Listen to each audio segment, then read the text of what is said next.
I just looked at him and I said, well, how in the hell does God got this? I'm looking at about a 13-year sentence right here. I ain't got no money. My parents are done. Everybody else is done. I said, I can't handle no more. I said, I'm broken. I said, I've tried everything but Jesus. And I said, I'm ready to surrender. If you want something bad enough in life and you're tired of living in that drug and alcohol world, you know what the hardest thing to do is?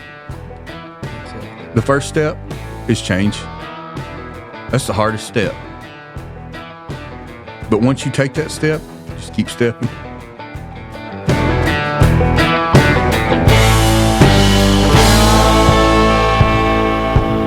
Welcome back to the Wealthy Cowboy Show. Today we have on Brad Glenn. You've maybe heard of his Brad Glenn Custom Boots. That's kind of where he got a real good name for himself, building badass pairs of boots. Now he's ventured out, got Cactus Alley Hat Company. You see those all over the place now. He built my merch for the show, this cap, my t-shirts and stuff. And he also does custom printing. And just, I don't know, is that all your businesses? You're always branching out into something new, it sounds like. Man, I kind of got started in a little bit of turquoise and silver work the other day and kind of enjoying that. But yes, I get, man, I just kind of wander around, I guess is what I'd like to say. Yeah, it's just, sometimes I say I get bored with something. So I had to start something new. Start something new, and just looking to see if I can make another dollar somewhere else. Is kind of how that goes in this world today. Where did you get started? What's your background? I know you've got a hell of a story, so kind of walk us through a little bit of that. A mastermind has the sole purpose of getting you further, faster, and that's exactly what we're doing with the Wealthy Cowboy Show Mastermind. It is for the person that's ready to start out building their business or someone just looking to get their business to the next level. We will have live Q&A calls that you can ask past and future guests questions that relate specifically to you. You'll also hear ideas and be able to network with people that could open you up to a completely different way of thinking that could change your life. Click the link below if you're looking to go to the next level in business and in life. It's kind of like I tell people, I worked on my testimony a little longer than others. Grew up in Plainview and then moved off to Canyon. Spent a little time in Kansas and Oklahoma, but just kind of cowboyed around there for a little bit, in and out of jail, DWIs, all sorts of other stupid stuff that I did. It's kind of like I tell people, I tried everything but Jesus. And then when I finally come to Jesus, that's when everything finally started clicking. And but man, I started drinking at a young age, got some DWIs, had to go get 3 meals a day. And 3 dots in a cot. So, yep. Them old Johnny Sacks and nothing to be proud of, but you know, it's pretty. That's kind of where that's at. But man, I was living up there in Amarillo, and was working on a ranch out there by Claude, and you know, just kind of was doing a bunch of leather work. And how did you get started in the leather deal? Like, where did you learn that? My dad had a bunch of tools growing up, and we'd sit around the kitchen table and do a little leather work, and then we just kind of took hope, and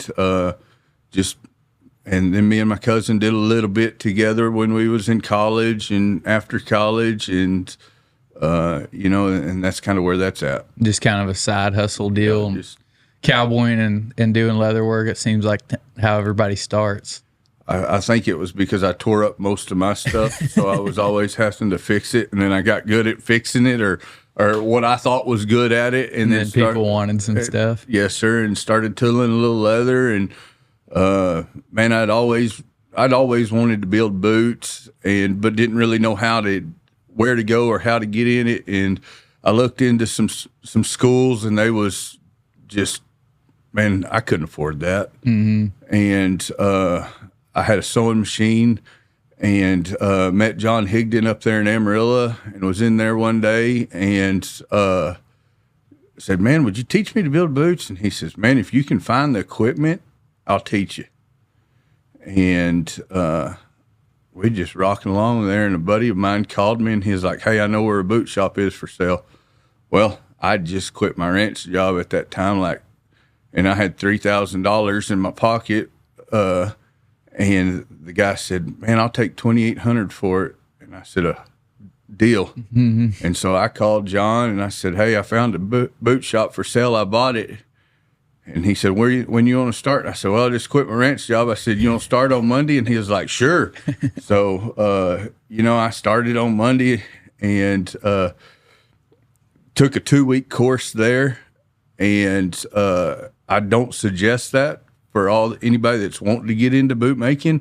But the cool thing about it is I lived about 5-10 minutes from John, so I was over there every morning drinking coffee, hanging out, asking questions, trying to figure out what to do, how to do this. And man, I had a bunch of contacts, and everybody. Man, when I got started, I was like, I'm going to build some boots for $400, and built about 10 pair for $400, and then went up. And it's I was living up there in Amarillo at the time, and me living in town, and being self-employed, and the recipe for disaster.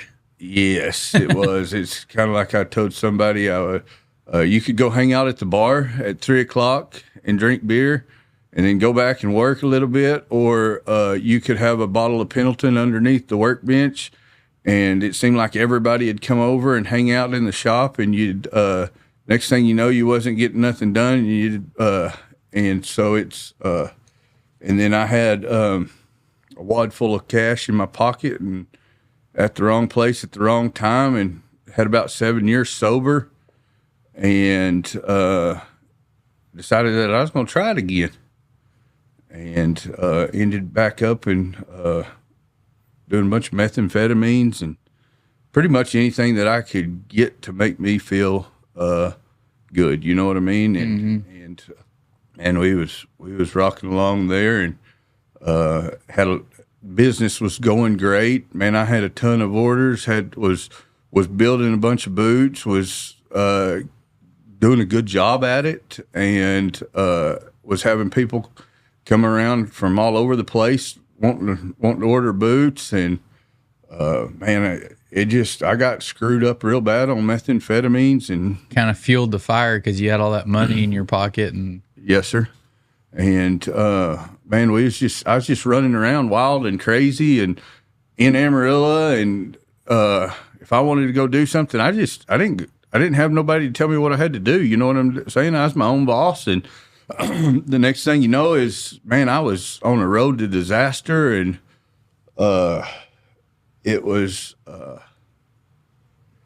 kind of one of them deals where I was starting to, I wanted out, but I didn't know how to get out. You know what I'm saying? And my life just kept going further and further, and I was running from God, and man, there was people trying to help, and I wasn't wanting to hear it.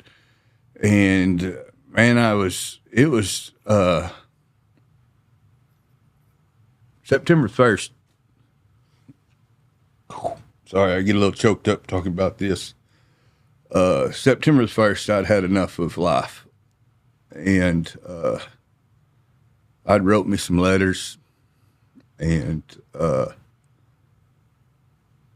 had me a little pistol, and was going to, I was done.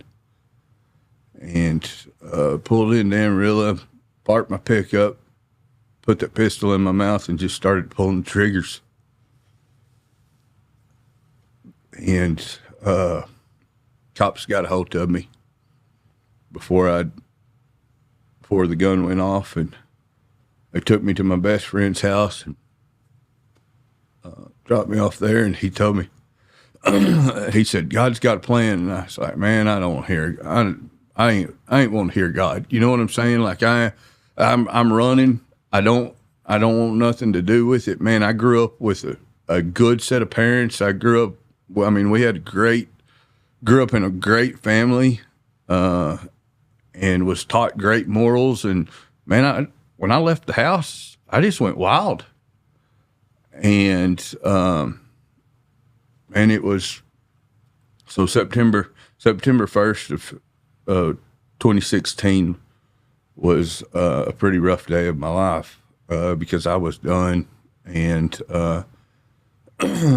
they tried to talk to me about God, and man, I just wasn't hearing it, you know. And 26 days later, I ended up in a federal holding cell there in Amarillo, Texas, in Randall County, and was one of the greatest days, because I was planning on going to rehab that day, but wasn't going to make it. You know what I mean? I had it in my mind to go, but and God was like, "You've ran enough. Here's how I'm going to get you locked up, and you're going to sit here and think about it." And man, at September 26th, I ended up in jail, and walked off into that jail, and got arraigned the next morning. And that judge told me, he says, "God's got this." And I just looked at him and I said, "Well, how in the hell does God got this? I'm looking at about a 13-year sentence right here. I ain't got no money. My parents are done. Everybody else is done. You know, I've done everything I can to destroy everything. I had a pickup, I had a dog, and I had a wore ass out boot shop and a bunch of orders to fulfill, you know." And I'm like, I've got myself in a hell of a mess right here. Mm-hmm. And man, I just went into that cell. I called my dad, and he says, "Well, good luck." He says, "I love you." And I was like, "What am I going to do now?" He said, "I don't know." I said, "Man, I got to have a lawyer." He said, "Man, I love you, son." He says, "But you got to figure this one out." I was like, "All right." Well, that judge told me, he said, "God's got this." They dropped it down from a federal charge to a felony charge, and still ain't in good shape. You know, they want $75,000 cash, and I ain't even got 75 cents in my pocket. I mean, I had blown everything. I was living. If I had enough gas to go do something, I could get to where I was going, but then I needed to borrow some money to get back to where I needed to go. And I mean, it was a wreck. I was the biggest wreck around, is where it's at. And man, people would, "Man, is there anything we can do?" And I'm just, you know, and I had customers starting to call, and I couldn't get boots done because I didn't have money to buy leather, because I'd done drank it all up or smoked it up or put it in my arm with a needle and syringe. And I mean, I was at my lowest point in life when on September the 26th, and I just walked off in that jail cell. And man, I'd been asked, just like, "God, if you're there, just like, I need help." Like, but I was saying it, but I really didn't want. I wanted help, but I didn't want. You know what I'm saying? I wanted help, but I didn't want help. You know what I'm saying? Like, I wanted everything to go away and everything to just be rosy again, but it wasn't. And I mean, I had some things that I was battling with, and that day I walked off in that jail cell, and they put me in that cell, and it was like, "Ask and you shall receive." And I was like, "Gosh dang, Lord, how are we going to get out of this?"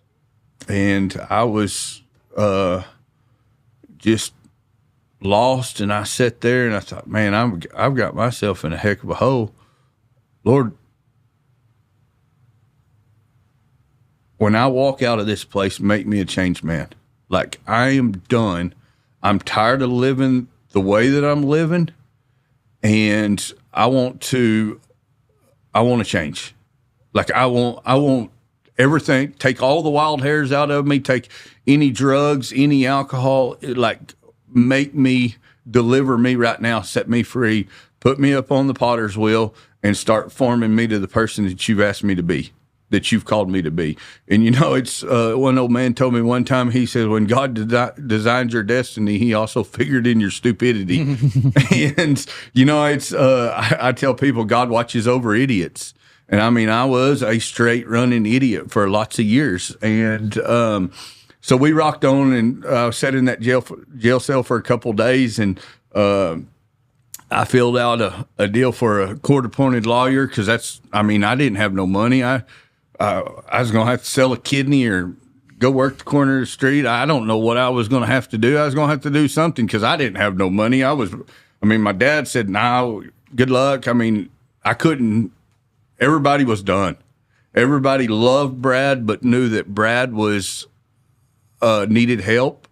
And the only way that Brad was going to get help was get him out of society and get him to where God could speak to him and use him and do something. And man, I sat in that cell and I was bound, and I'd called all sorts of bail bond companies. Nobody would talk to me. And I'm pretty sure my dad and some other people, Joe Hughes, and there was probably some other people that had called every bond company around and said, "You leave that little sorry son of a gun's ass in jail and do not get him out." They wouldn't even give me a bond reduction. And they told me, they said, "Man, you're probably looking at 6 months before you hear from a lawyer." And so 4 days later, I got a lawyer. And I was like, man. And I kept remembering, God's got this. God's got this. God's got this. I'd heard God's got this within 26 days. I don't know how many times from the time that I tried to commit suicide to the day I got arrested. And so I got a lawyer. Come to find out, that lawyer knew a guy that my parents went to church with, which was Ron Beatonbow. And Ron and him talked, and there was a place that Ron sold into. It was called Teen Challenge down there at Midland, Texas. And that lawyer was like, "Hey man, what do you want?" And I was like, "Dude, I want to get sober. I want to get help, and I want to stay good. Like there's some stuff that I need to work through in my life, and a 30-day treatment program, a 60-day treatment program, it ain't like that ain't gonna work for me. You know what I'm saying? Like I need somewhere to go isolate myself for a while and get right." And so he was like, "Man, there's a place down here, Teen Challenge. I think we can get you into there." And it's I had to do back in 2002, I was in jail in Bailey County, and Steve Friskup used to come over and play dominoes with us, and he was trying to get me to go to Teen Challenge, and I wasn't hearing it. So I went to another place, did my stay, and left, and that lasted about 2 weeks. You know what I'm saying? And so it was I was in and out. You know what I mean? It was I never did get cured and delivered and set free from the stuff that I was going through. And so they my lawyer and Ron Beatonbow talked, and then they talked to Teen Challenge, and man, I got to go down to Teen Challenge, and it was a life experience. It was. I tell people that everybody needs to go through Teen Challenge. I was supposed to be in there 15 months, and the day I walked in, God said I'd be there 11 months, and I was like, man, I'm here. I'm going to be here for 15 months, no matter what. You know what I mean? And 4 days before my 11th month, my grandmother had passed away, and they called me in the office, and they said, "Hey, man, you're going home. We had heard about your boot shop. We had heard how good a business you had before you got screwed up.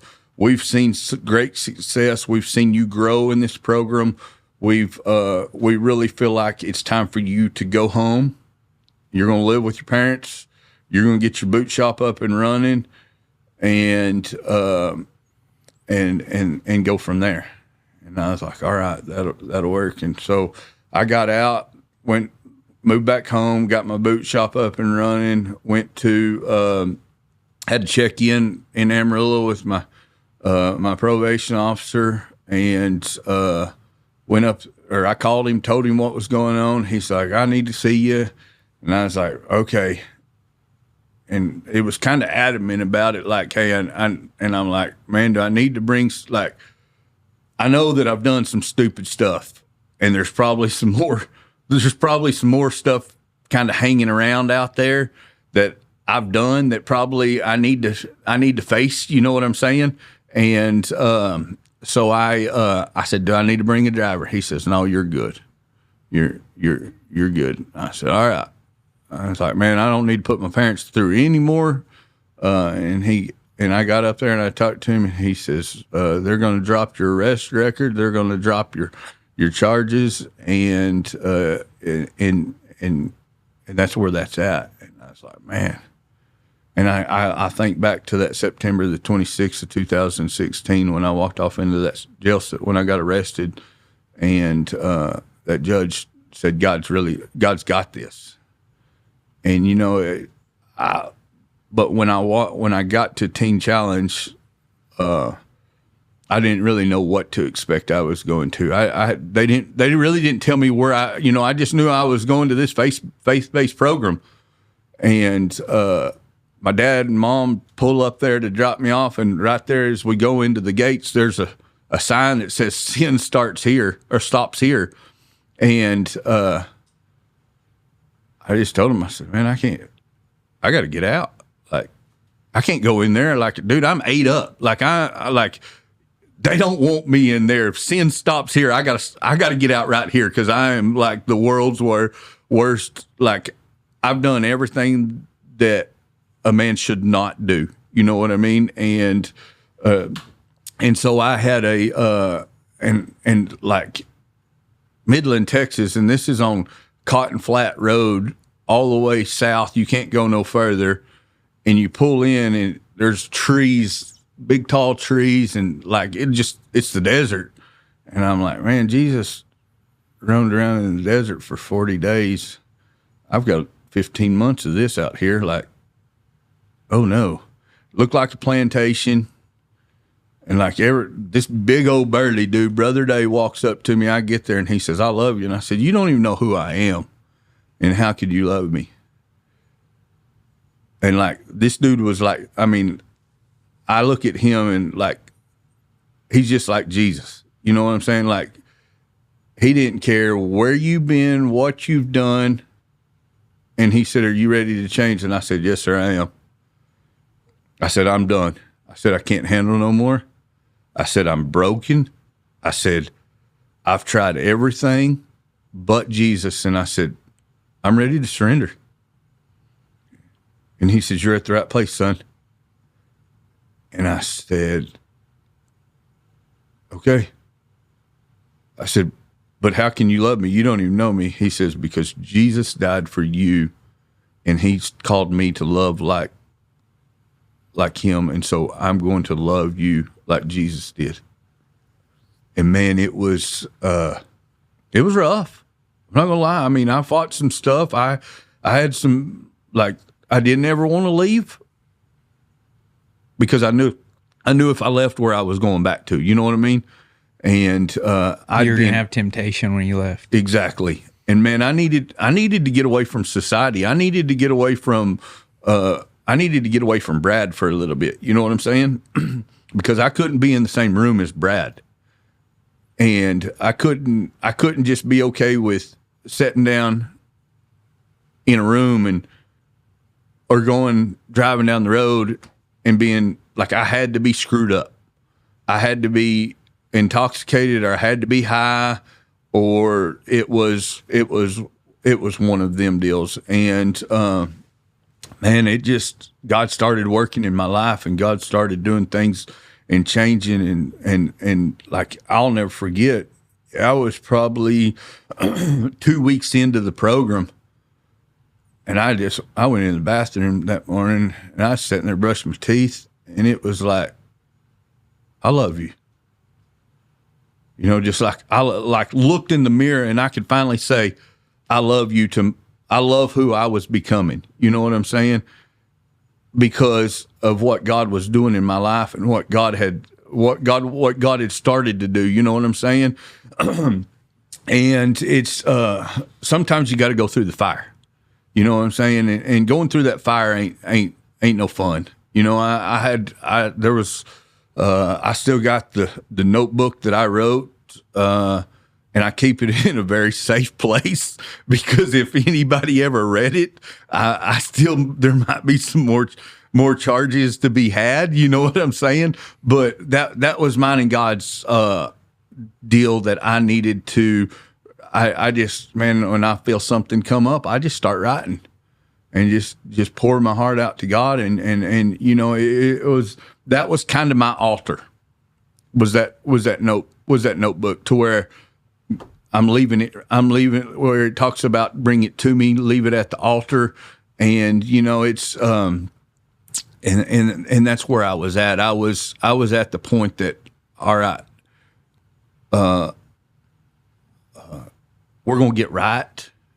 And, you know, when I first come, to know Jesus, Shannon Moreland and Joe Hughes, and man, there was a group of guys that, you know, after I got out of my first extended stay, 3 meals a day, I was working for Joe Hughes and, up there at the trailer shop and riding some horses for him, and going to church there at Powder Cowboy Church. And man, I was just really screwed up on that deal. And Joe was trying to help me, and I got saved at a young age just because my older cousin had got saved, and I thought that was kind of the way to do that. You know what I'm saying? Yeah, it's more like a peer pressure thing than you actually knowing and doing it on your own. Yeah, it was kind of one of them deals where, oh, that's cool, he did it, so I'm going to do it. You know what I'm saying?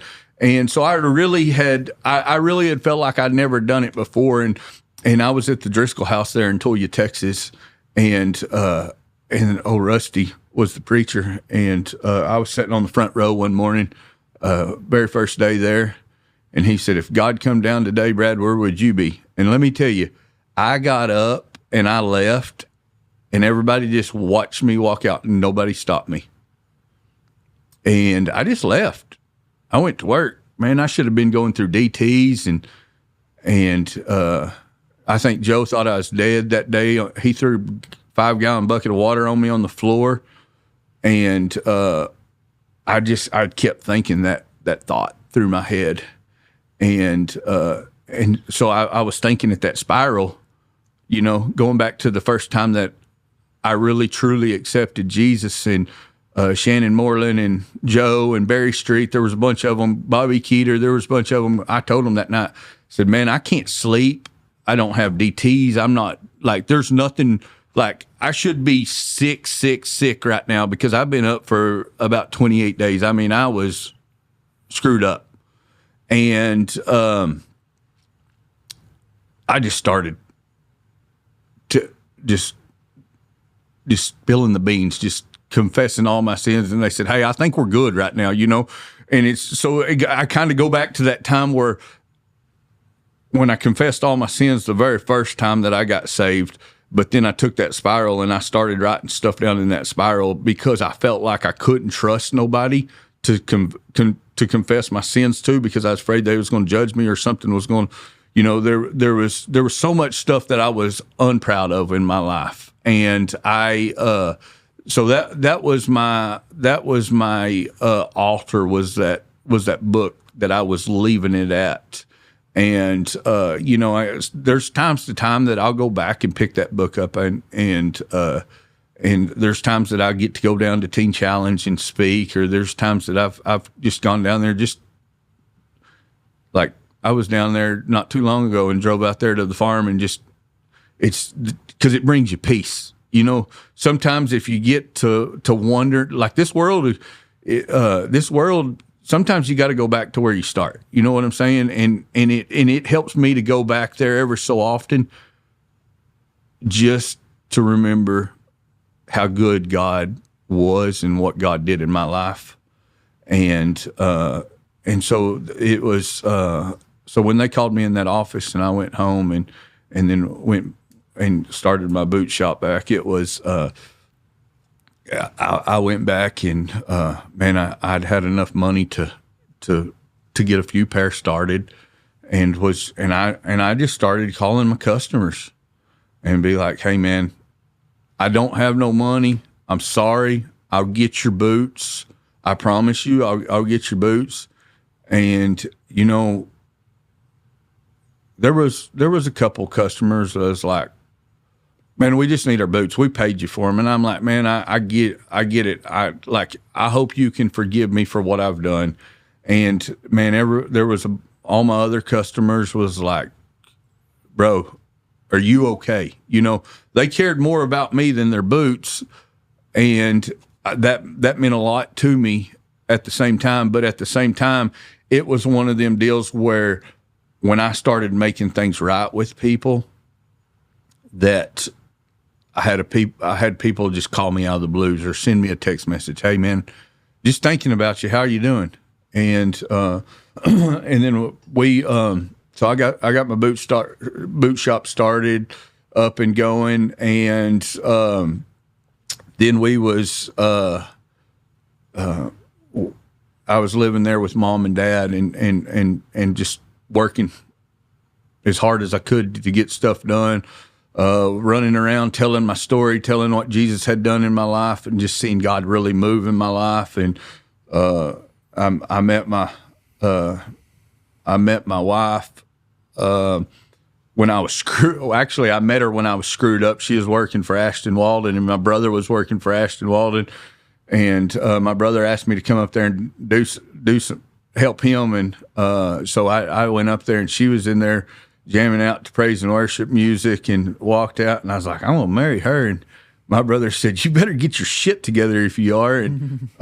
And that was kind of that. That was just kind of that. You know what I'm saying? And then I went to Teen Challenge, and I come home on a furlough, and they were having a birthday party, and I seen her again. And it just kind of one of them deals where God started putting her on my heart, and I was praying for her, and then she was starting to pray for me. And then I got out of Teen Challenge, and we went on a date, and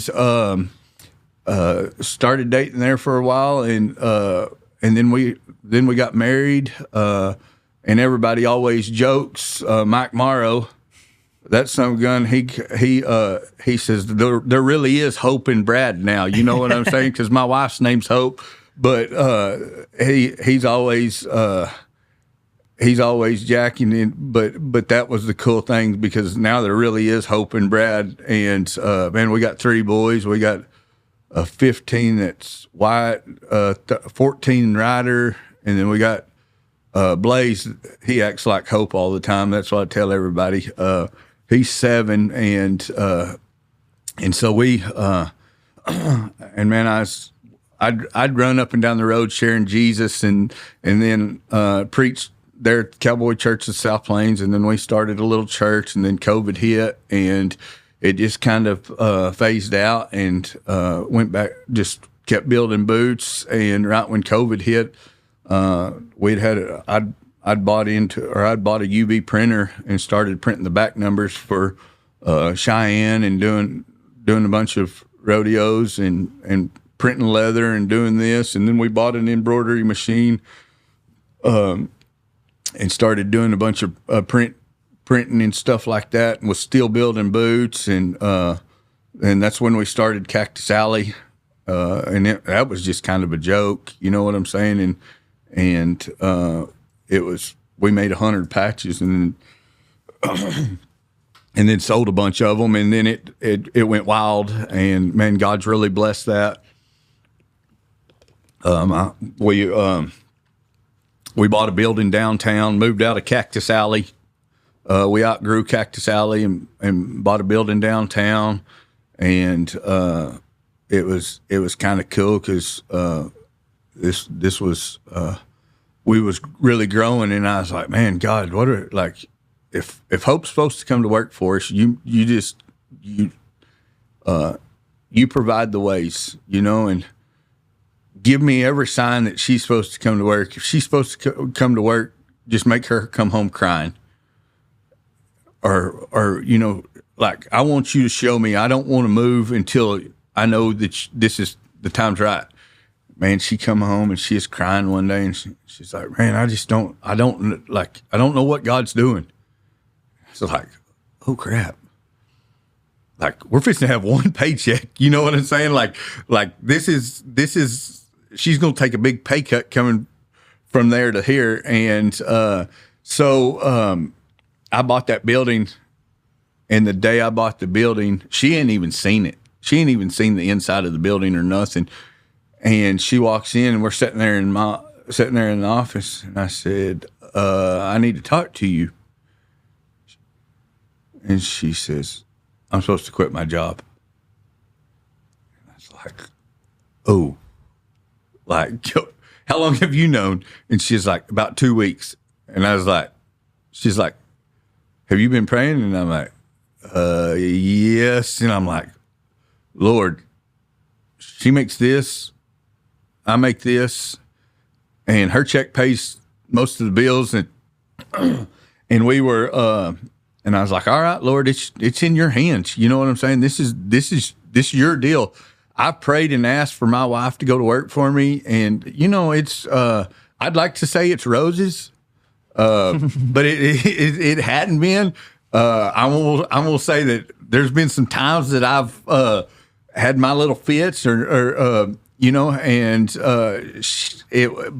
it's been great. It's been a big blessing.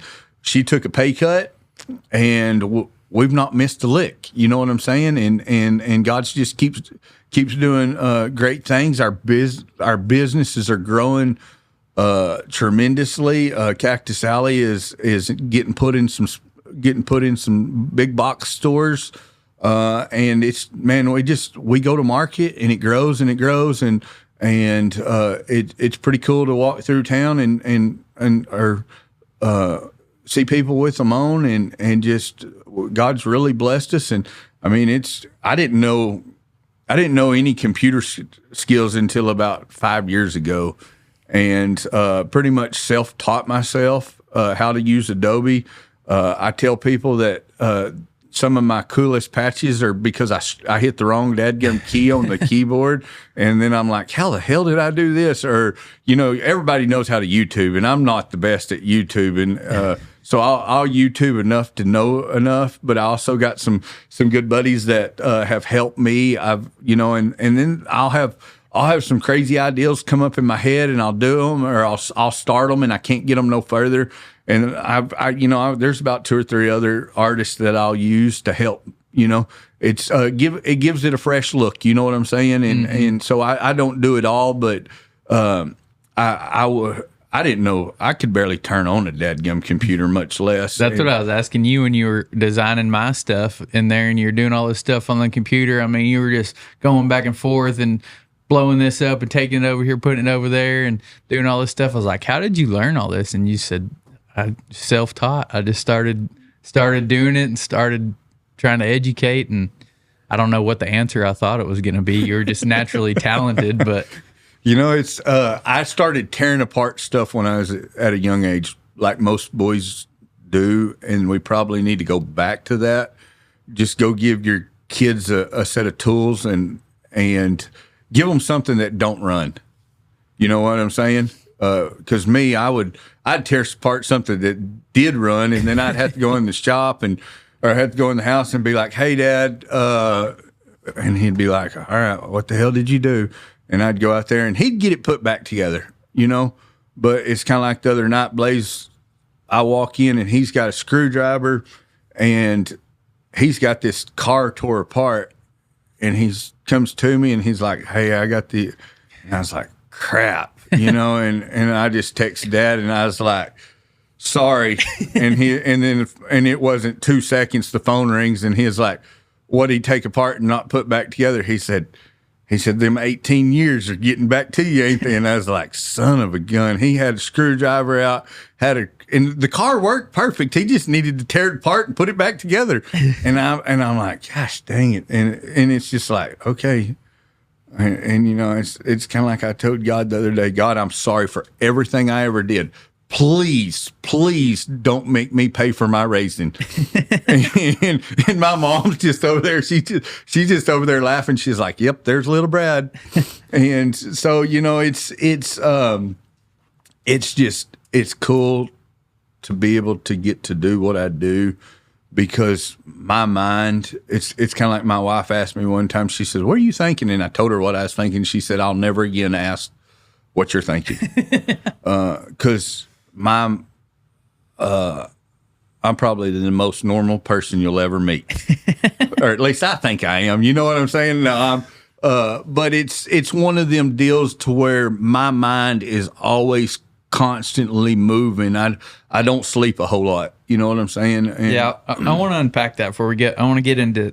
I got business questions on how you've built what you've built. Hearing your story, you know, built it from nothing, but I want to go back to your mind. Do you think, like, your whole life you just kind of thought differently and saw things differently than everybody else did? You think that kind of it took you down the wrong path first and then the right path? Do you think your mind has been the same the whole time and you just had to direct it in the right direction towards the positive things instead of the negative, or did you have a big transformation somewhere in there? Hudson Livestock Supplements is owned and ran by a ranching family that uses and tests their products on their own operation. By doing this, they're able to provide the highest quality product available and can direct you as to which one you might need for your specific operation. These tubs can help with breed back, weaning a larger calf, fly control, and helping the animals get all the nutrients and minerals they need. They can provide a solution for cattle, sheep, goats, horses, and wildlife in all different terrains and different scenarios. Check out hudsonlivestock.com for a full list of products and to find a dealer near you. And they are now processing payments with us at Diversified Payments. There was a lady that used to keep me when I was a kid. I think she kept everybody in Plainview, Texas, Miss Sam's. She passed away a couple weeks ago, and literally she told my mom and dad when I was little, that kid right there is going to do something with his hands, because I was always building something or tearing something apart or making something.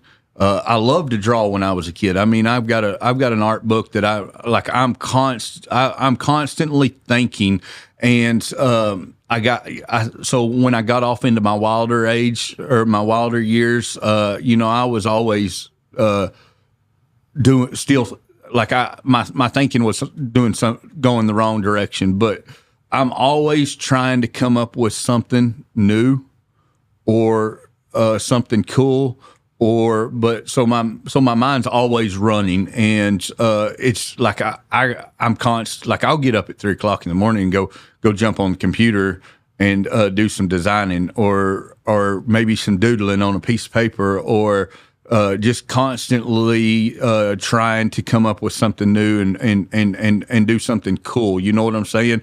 But yes, my mind it's nonstop. I mean, like, people walk in my shop and they're like, "Dude, I don't know how you do it," and I don't know how. I know how I do it. I mean, it's all God. You know what I'm saying? God gets the glory for everything. I mean, because I literally, you've seen my shop. When I first started building boots, I was in a 10 by 20 shop, and had all that crap packed in there. You know what I'm saying? And I'm just constantly trying to grow, and it's there's a lot of people that say, "Well, you're not a total custom boot shop no more." These two hands can only do so much. You know what I'm saying? And technology has come along, and I use a laser to cut out all my boot tops. I design them on a computer. I hand draw them, and then I put them in Adobe or Corel and draw my patterns and put them there, and it did away with an employee. You know what I'm saying? and they're 100% accurate. It's great. It's smooth cuts, and that machine paid for itself in about 6 months. And I don't have to worry about if some dude's going to show up to work, because all I got to go over there and do is plug it into the computer, turn it on. And so it's like, but my mind, like people will give me ideas, and I'm constantly running, trying to figure out how to make something better. And I mean, it's like we got a last machine, and it took me probably 3 or 4 months to get that thing dialed in and accurate. And at one point in time, I thought that I'd spent $14,000 on this machine and it wasn't going to work. I drove down to Stephenville. There was one down there around Stephenville. Took my motor down there, and come to find out, mine was running 64 times faster than it should have been. You know what I'm saying? So it's I'm constantly thinking how I can make one step better. You know what I'm saying? And trying to create new stuff. Mm-hmm. And I want to ask you about your mindset when you were going through that change, when you were trying to drag yourself out of that hole.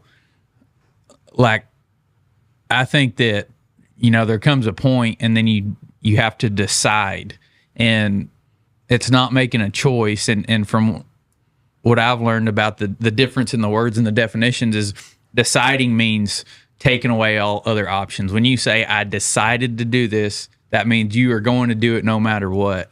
It's not like, hey, I'm going to try this, or I'm going to do that, whatever. I'm going to dabble in it. When you decide, that means taking away all other options, not just making a choice. Did you feel that at some point in there, like when you were in jail or got arrested that last time, or when you got out, when you went to Teen Challenge, was there some point in there where you ever had that thought where you were just like, I'm no other options, or was there temptations and fallbacks and stuff through there after that? There's a scripture in the Bible that talks about a dog returning to his vomit. And I think about that right there. I think about, if I keep going back and thinking about that and wallowing in that, that's like me throwing up and sitting there and rolling around in it, and it just smells like shit. Let's just get real with one another. You know what I'm saying? Mm-hmm. And I was so sick and tired of that. I was so sick and tired of being sick and tired that I was done. And it's kind of like I tell people, God took me from Bud Light to I seen the light. You know what I'm saying? And so that's where that's at. And I've got one speed, and that's left lane and all the way pedal to the metal. And I'm going to go in it head first, and all that stuff is back there in the past. And it's a good deal that Mike Morrow taught me. He said, "Thank God we serve a God of windshields instead of rear view mirrors." And it's kind of like I don't talk a lot about my past. I do talk about it, about what God's done, but I don't talk about all that other stuff, because it's sitting there rolling around in that vomit. You know what I'm saying? And so, like, when I made that choice that I was done, I left that vomit sitting right there on the floor, and by God, I ain't going back to it, because I don't want to smell like that no more. That's not who I am. God made me a new creation, and I'm gonna walk in that fullness. It's kind of like I tell people, I may be saved, but my mouth, God's still working on that one. You know what I'm saying? And so I still do stupid stuff. I'm not gonna lie to you. Yes, I'm saved, but it's I still got part hood and part holy. Screw around and find out which one you're gonna get. But it's like this. So I wanted to change. You know what I'm saying? I didn't. So I got tired of wallowing around in that. So I was going to go with it. You know what I'm saying? So that question is, I was done. And when I was done, I was done. And I have, praise God, I have not had. I don't know if I've had a temptation. I cannot remember if I've had a temptation. Just because you're not even that's not even in your mind that you'd even do something like that anymore. I ain't going back. I had, I was talking to somebody the other day, and I used to post my mugshot on Facebook every year just to remember where that day was. And last month I had 10 years sober, and that's the furthest that I've been. You know what I'm saying? Like each year now each day is I keep striving and I keep growing. And there's days that it's kind of like the other day I was over there talking to somebody, and he's like, "Man, I'm just a drug addict. Just like I'll never be able to change." Well, first of all, your words are powerful, and if you're going to speak that, I'm going to tell you, I was living in my boot shop. I had a teepee, and I'd set it up in Canyons Park late at night, sleep, make my radio or make my alarm go off, and I'd get up before, tear it down, and then go over there and go to work. But it's like when I got out, I had a dog, I had a boot shop, and I had a bunch of boots to build, and I was bound and determined to make things right. You know what I'm saying? And you couldn't ever do crap is where that's at. So if you want something bad enough in life, and you're tired of living in that drug and alcohol world, you know what the hardest thing to do is? What's that? The first step is change. That's the hardest step. But once you take that step, just keep stepping.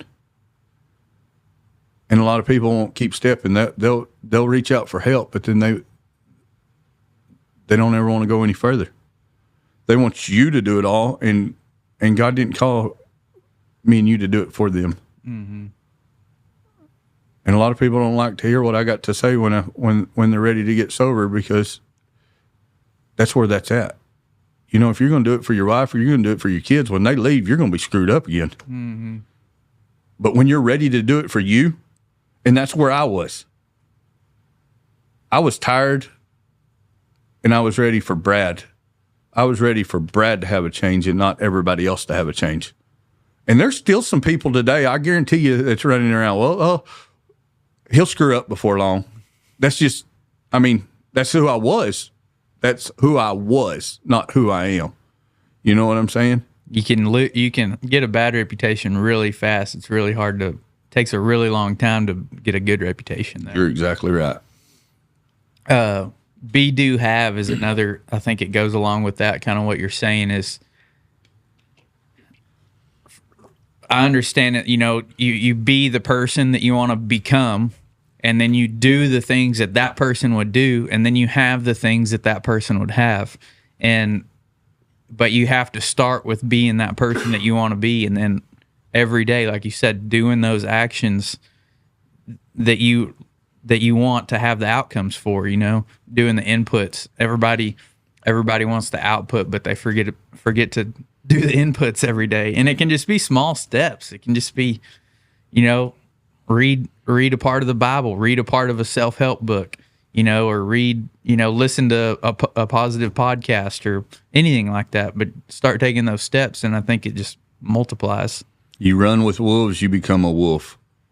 You know what I'm saying? I surround myself with good, godly people, and it's kind of like this. Sunday morning, I was setting out, or Sunday afternoon, I was setting out in the shop, and God said, "You can only grow as big as the room that you're in." And, I didn't get to where I'm at. It's took me 10 years to get to where I'm at right now. You know what I'm saying? And some people, they want 10 days of it, and it's like I see people start building boots, and they don't last very long because they want to get rich, and they want it to make it work good. I see hat companies pop up all the time, and at first it was like, oh, there's a new hat company, Lord, help me to be better than them. And now it's like, well, there's a new hat company, wonder how long they're going to last. And I don't say that cocky or arrogant. I've just seen it because they get into it thinking, oh, this is going to make a lot of money, and it could make a lot of money, but you're going to have to put a lot of time and a lot of effort, and you're going to have some self-control, and you're going to have to maybe eat some beans and weenies for a couple of days so you can supply enough hats to get all your orders done. You know what I'm saying? And so I'm not no overnight success. I can promise you that. And I'm still working at it. You know what I mean? But I just keep looking to God, and you know, I'm living off of right now where we're at in this day and age. If He'll feed the sparrows and He'll take care of the birds, He's going to take care of us. You know what I'm saying? So that's one of the hardest things to do right now, because you don't know what's going to happen tomorrow. You know what I'm saying? We're not guaranteed tomorrow, and I'm not worried about tomorrow. I'm just worried about this next, hey, let's get through today. You know what I mean? Let's be the best that we can to be today, and be as successful as we can be today, and we'll go from there. Mm-hmm. Yeah, just one more step. Just keep, like you said, I mean, you're not worried about the competition or what's going on over here or over there. You're going to put your inputs in, and then you're just going to hope that you get paid at the end of the day, or, you know, you have that outcome that you want at the end of the day. And like you said, you see people all the time, you know, they get in, you know, the easiest thing that people start is, you know, some kind of network marketing MLM deal, whether it's the patches now or all the others, you know, there's a bunch of these companies, but you're getting sold a dream because you see the people at the top, but you don't know what the people at the top went through. So most people jump in it thinking it's going to hit like that, but you never have done the things. You haven't done the things yet to get what they have, you know? So it's like when you commit to something like that, when you want to get rich or you want to learn something, you have to commit a lot of time and a lot of, you know, dedication, sweat, blood, and tears, whatever it is, and do those things. And then, you know, you're most likely going to get an outcome similar to what those people got. You're exactly right. My head hurts because I've run off into things thinking, and then I have to back up, and you know, it's like, okay, Lord's like, I'm like, man, why didn't that succeed? Well, you didn't ask me. You got into the middle of it, and then you prayed for it. You know what I'm saying? He's like, maybe you should start praying for it before you got off in the middle of it. You know what I'm saying? There's been some, you know, it's when it's like this, throw it against the wall, and if it sticks, run with it. And if it don't stick, move on to the next thing. And that's kind of how we're at with a bunch of our patches. I'll design a lot of stuff, and some stuff sticks and some stuff don't stick. And some stuff that I think is going to be great doesn't do so good. And you know, well, crap, why didn't that one work?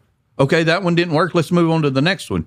You know what I'm saying? And it's a trial and error deal.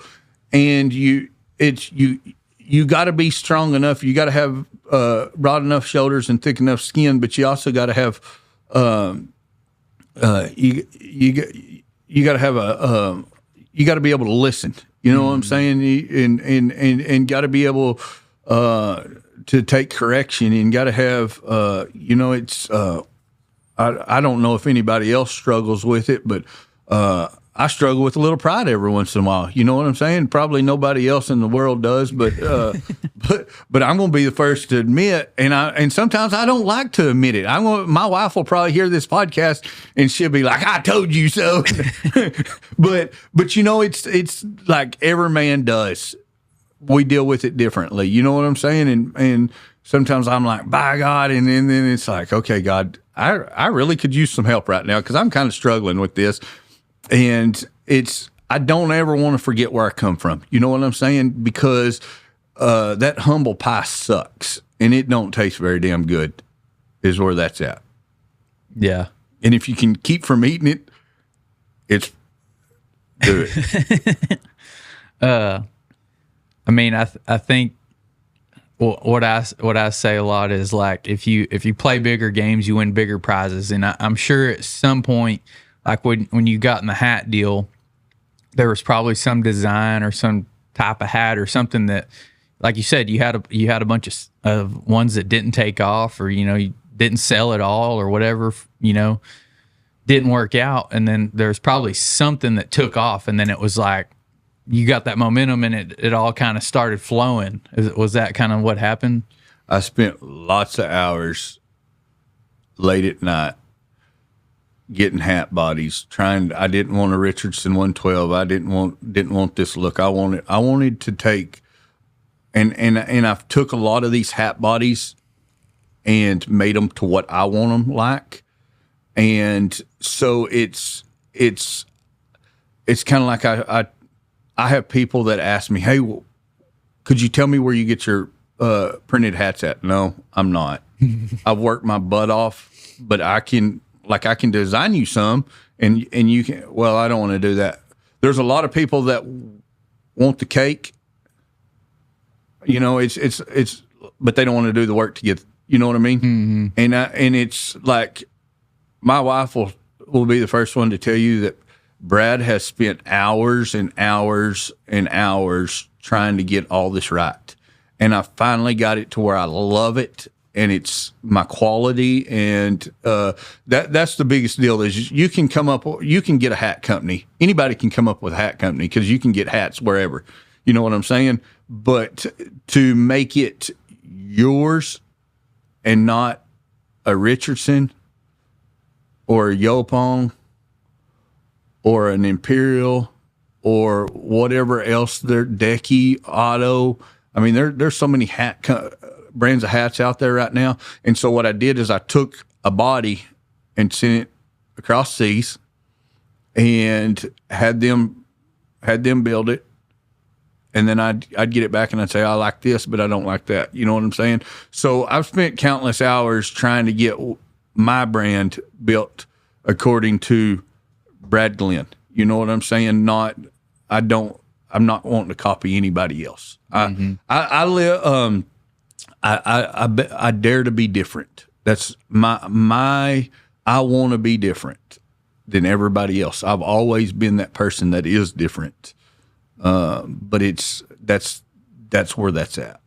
Yeah, I think like being different. That I've been listening to a lot of this Founders podcast, and he reviews a lot of, like, summarizes a lot of biography books, and any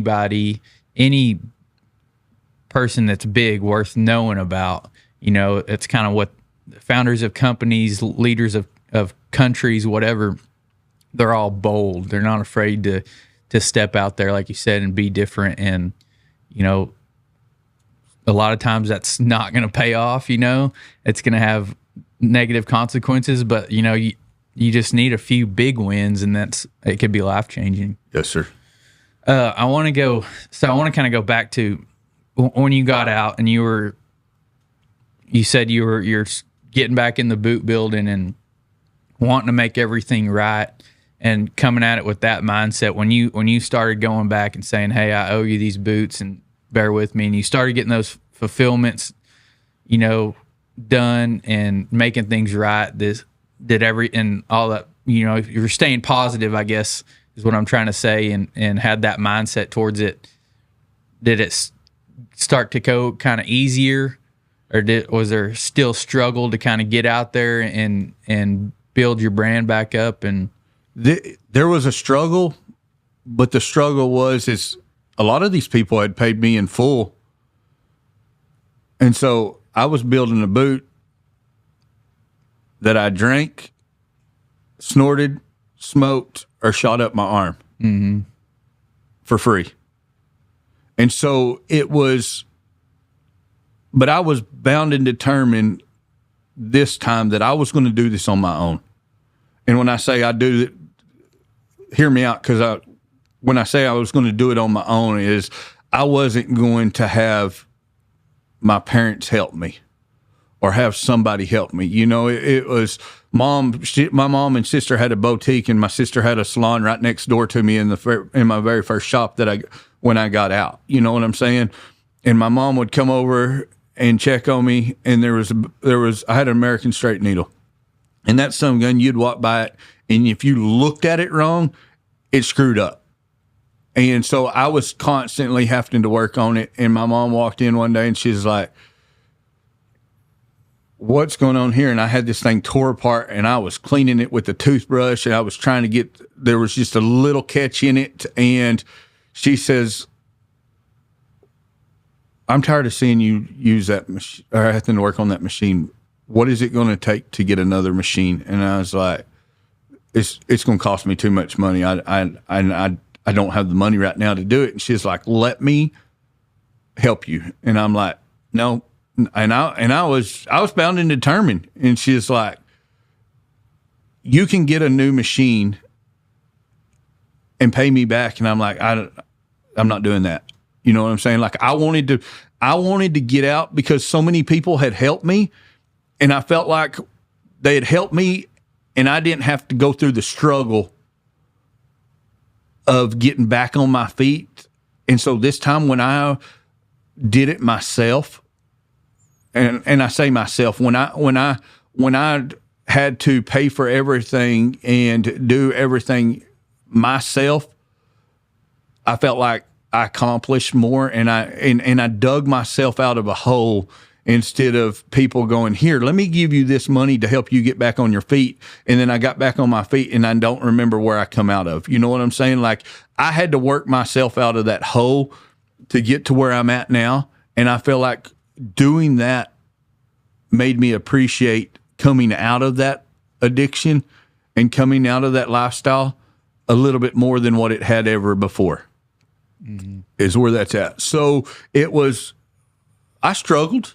I'm not going to lie. I struggled because, I mean, it's kind of like my wife said the other night, there was a place called a Cup of Yo, and I was like, man, let's go get a Cup of Yo. And then we got to Cup of Yo, and I didn't even have enough money to pay for a Cup of Yo. She had to buy the Cup of Yo, and but it's but now we joke about it. It's like, hey, you want to go get a Cup of Yo? But the Cup of Yo's not even in business anymore. But it's I'm like, but I'll need you. Do you have your card on you? And so it's one of them deals to where it's. I feel like that I needed to put all my effort in climbing out of that hellhole, because I mean, I was as low as I could go.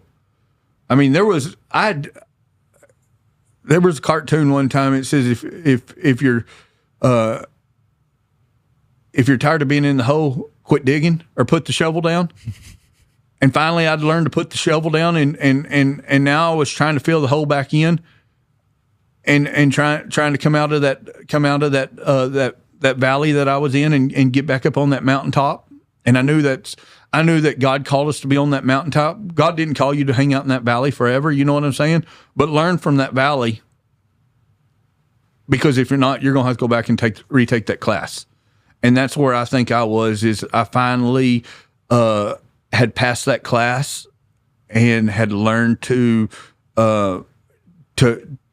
where I needed to walk away at. You know what I'm saying? So I was constantly digging.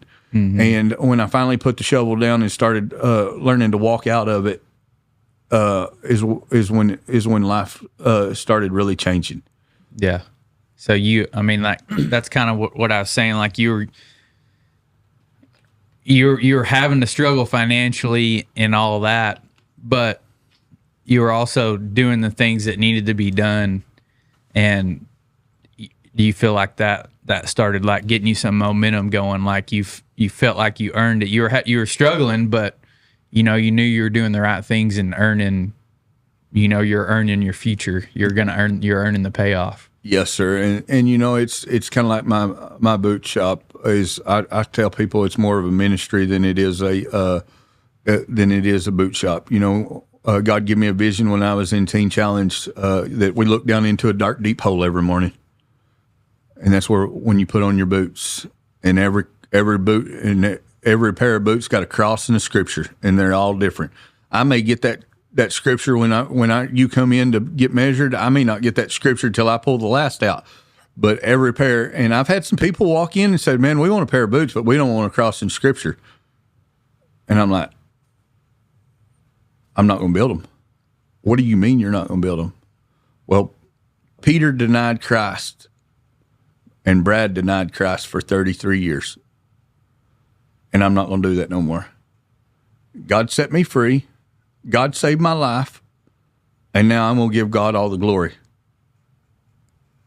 And I've had one guy come back in and he's like, all right, I'm ready for a pair of boots. He's like, here's my scriptures I want in them. I'm like, all right. But do you base that scripture, what you put in there, on the person of what you know about them or what you feel that they need? Or some of them's been tough to write in there. I'm not going to lie. I'm not going to mention some names, but there was one guy, and I put a scripture in his boot, and I was like, Lord, like, please. And I'm not even going to say the scripture because there was some stuff going on, and he'll probably listen to this podcast. And he come back to the shop, and he walked in, and this dude was in tears. Like he left. I mean, it was about 3 or 4 days. He was like, man, I sent him the picture, and it took him a couple days to get there to get the boots. And he was like, he kind of said, I don't really like that scripture, but he didn't, he's like, did God give you, or his words was, did God give you that scripture? And I was like, yes, sir. And I said, I don't, that's between you and God. I said, but I love you and I'm here for you. And I knew I'd felt some stuff, and I'd been praying for him for a while.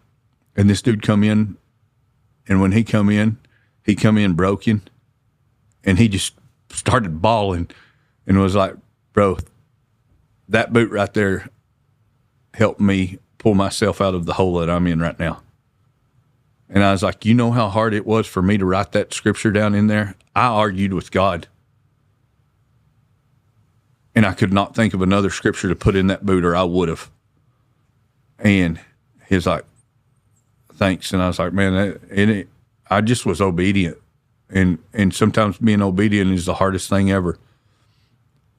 But to see the fruit out of that is what is the greatest thing ever. You know what I'm saying? And so, how long did you get?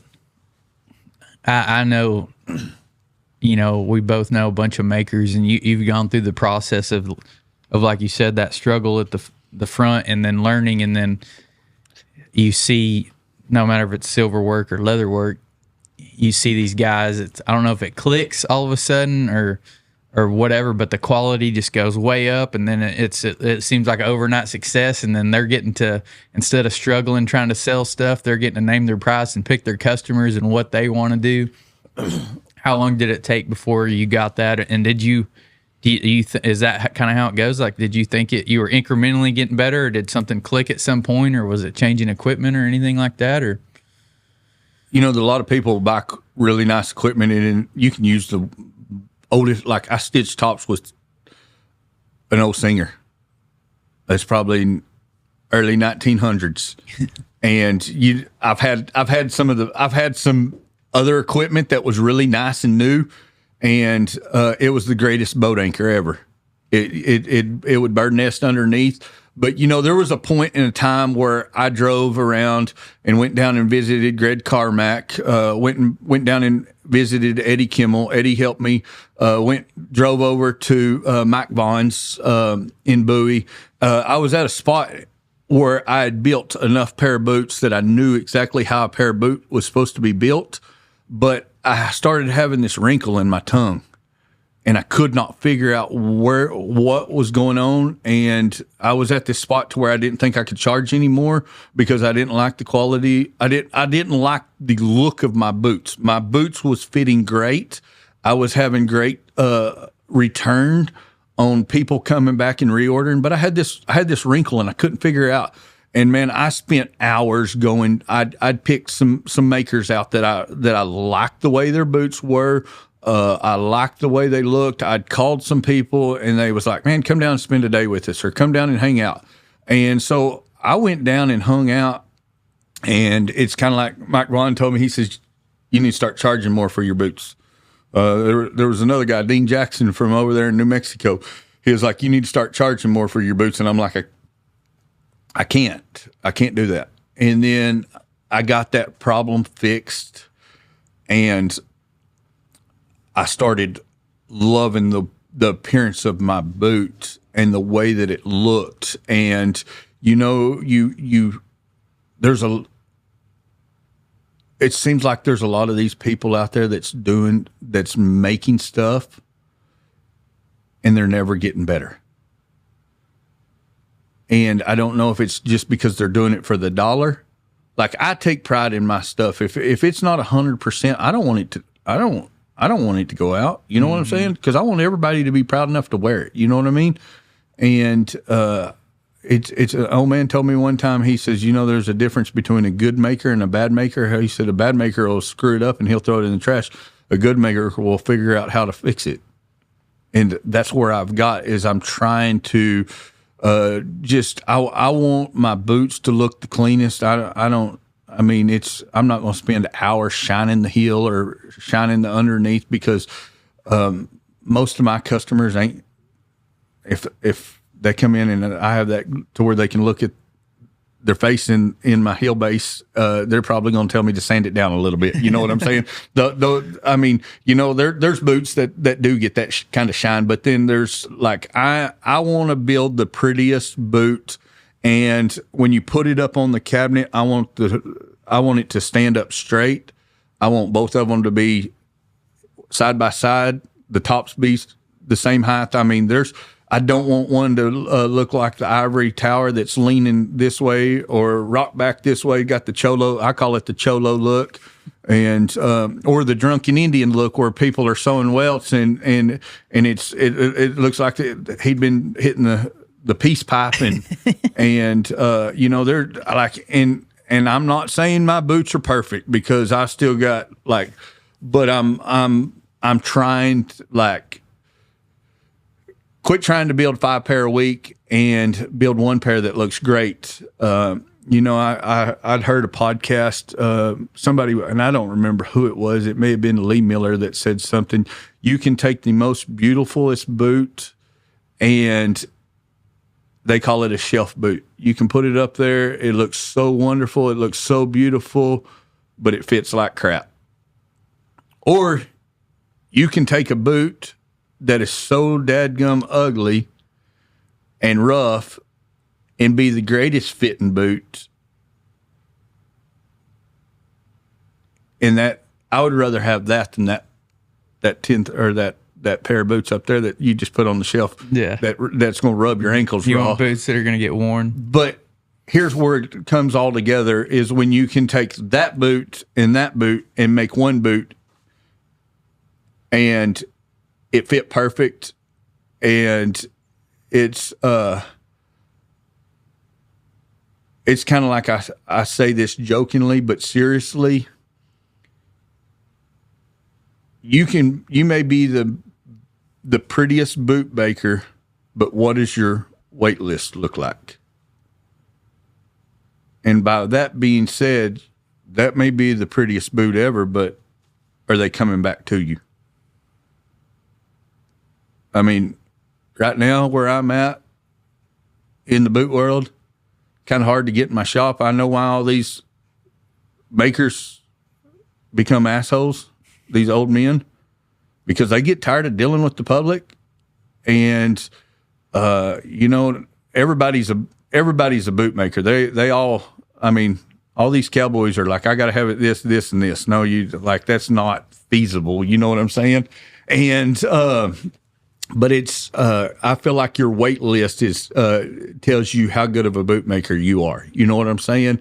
And when they're returning, you know what I'm saying?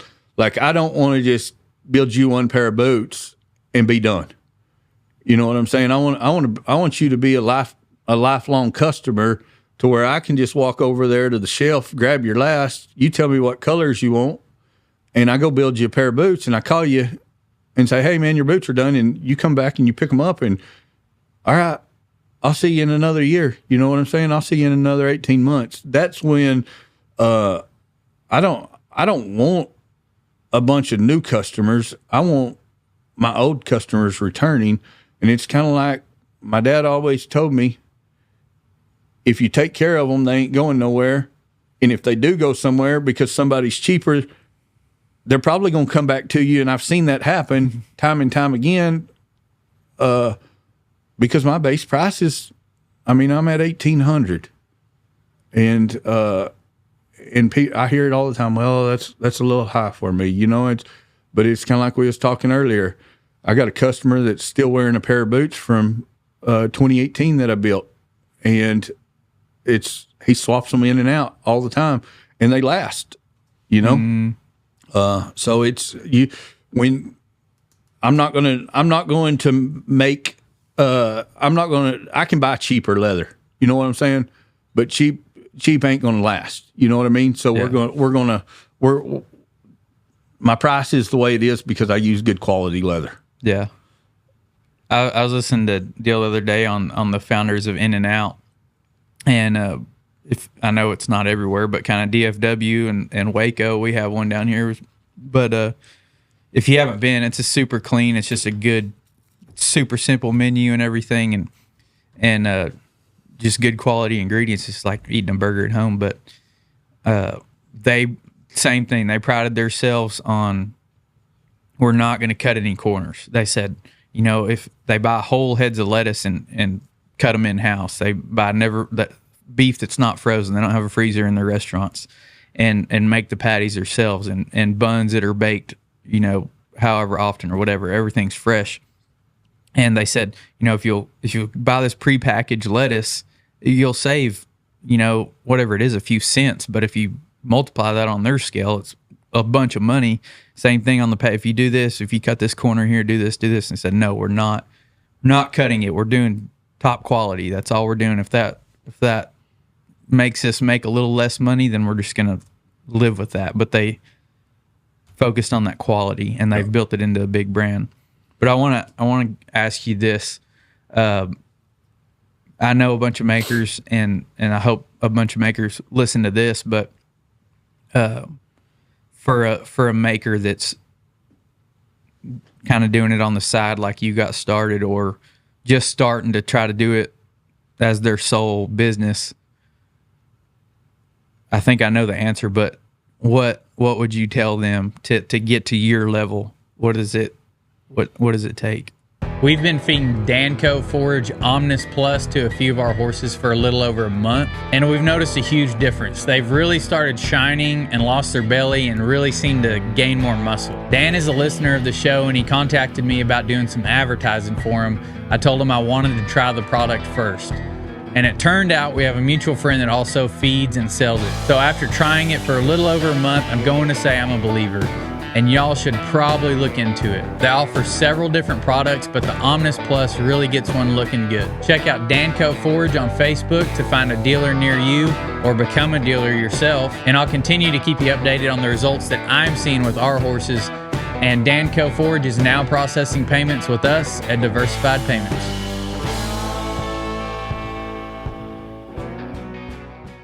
I can tell you that I did lots of odds and ends stuff. I mowed yards when I first started. I did what I could just to help feed while I was getting started. And there's a lot of these guys that will bail off into building boots, or are starting to become a maker, and they'll quit their day job.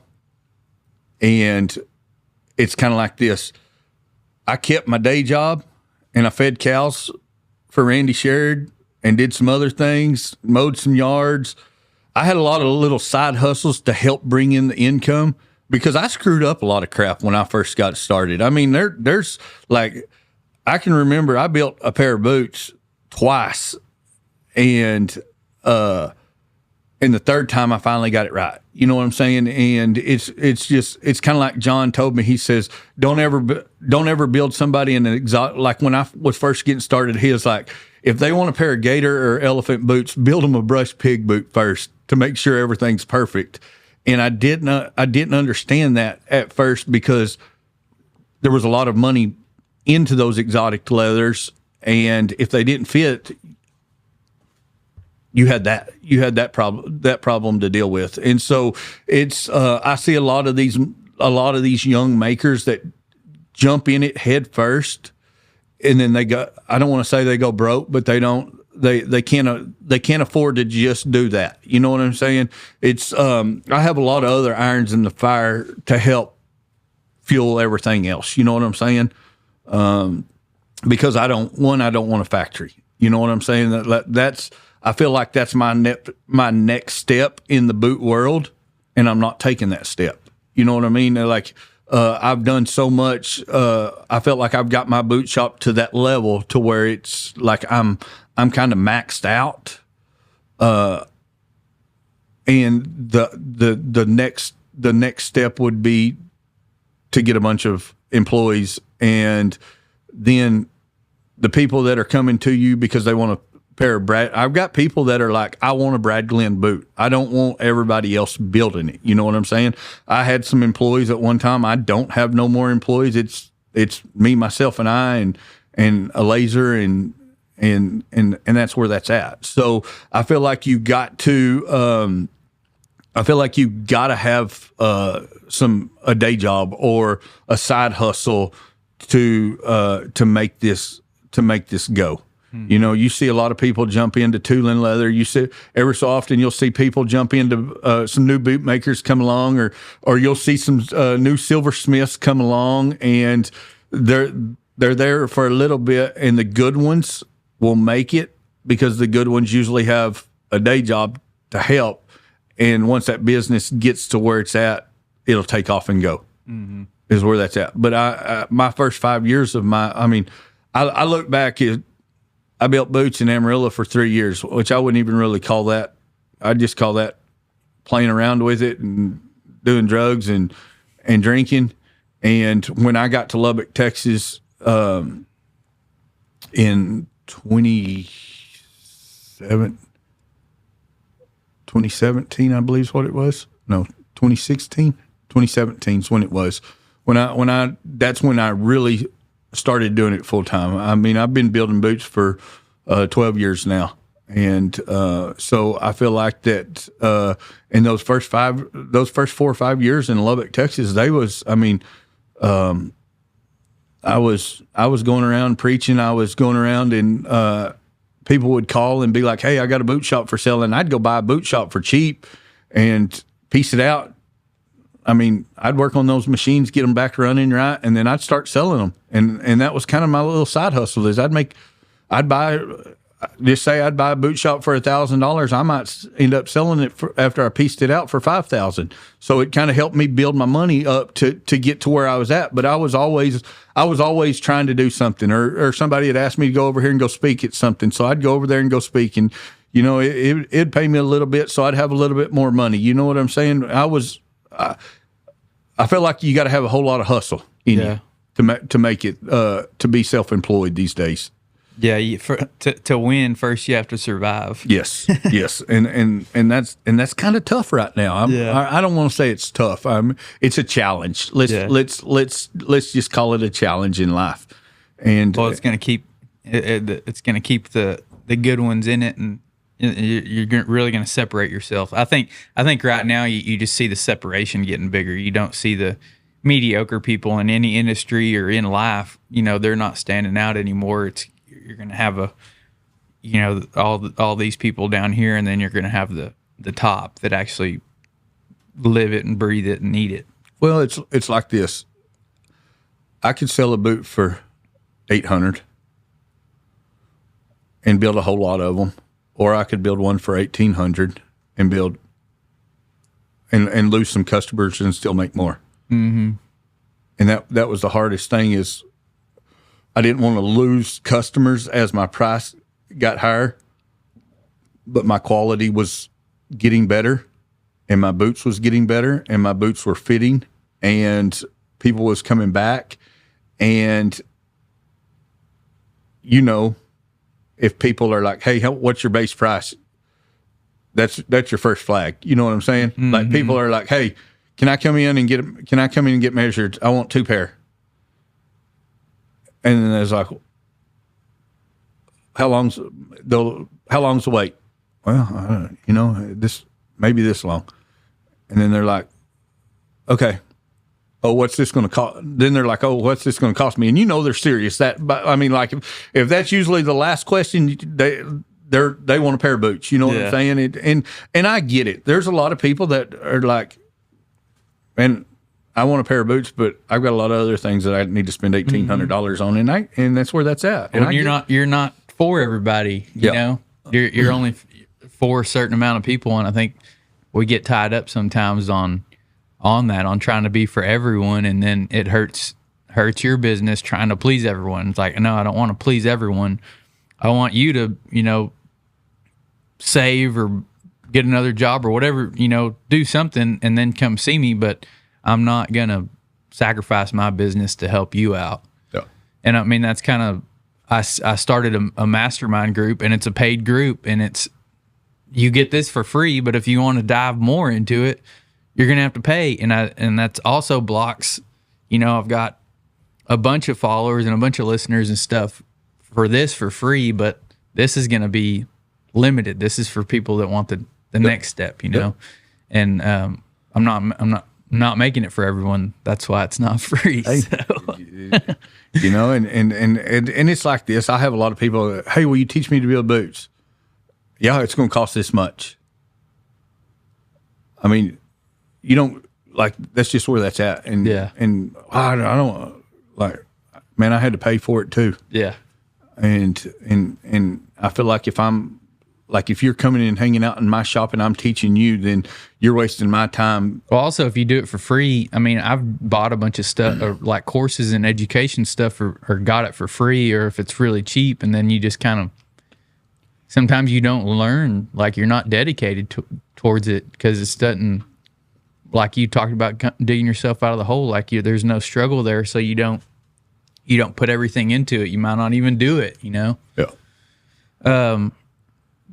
I want to progress to Cactus Alley and Custom Ink 806, like, because you went from building cowboy boots for cowboys and people in our industry, and, you know, people that you can relate to having to deal with, I assume, CEOs and boards of directors and stuff like that. You're selling to big companies now. What was that like, getting kind of changing gears there? It was a headache. I had to learn to type, and had to learn to email, and like, I'm a guy that likes to just pick up the phone and call you and talk and say, hey, I got this, and this, and it's going to cost this, and this. And I had to learn to deal with the corporate world, and the corporate world is all about emails and Zoom meetings and like stuff that it's kind of like me and Joe was making fun. I used to make fun of Joe Hughes because he'd be like, I got to go to this meeting. And I'm like, oh, you're full of crap, you know? And now it's like, we was talking the other day, I went into the shop and I just sat there and I turned my phone off, and he was like, what are you doing? It's like, I'm just hanging out. He's like, remember that time you used to make fun of me when I'd turn my phone off and we'd just sit there and talk? And I'd be like, yep, sure do.